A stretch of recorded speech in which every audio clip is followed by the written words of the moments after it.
To initiate available Super Cruise, press the Adaptive Cruise Control button. Then press the Super Cruise button and center yourself in the lane.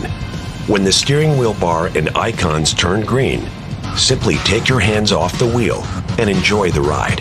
To change lanes on demand, tap the turn signal or enable automatic lane change to change lanes for you while it maintains your desired cruising speed. The driver attention system tracks your eyes to detect they are on the road. If they are not, it will alert you in 3 escalating stages. Blinking green, pay more attention to the road. Blinking red, take control of the wheel immediately. Finally, a voice prompt will tell you to take over the wheel. If you still don't respond, your GMC Hummer EV will come to a gradual stop and an OnStar advisor will contact you. When you're finished enjoying Super Cruise, easily disengage it by pressing the steering wheel button or the brake pedal, or by pulling the Regen on-demand paddle while your hands are firmly on the wheel.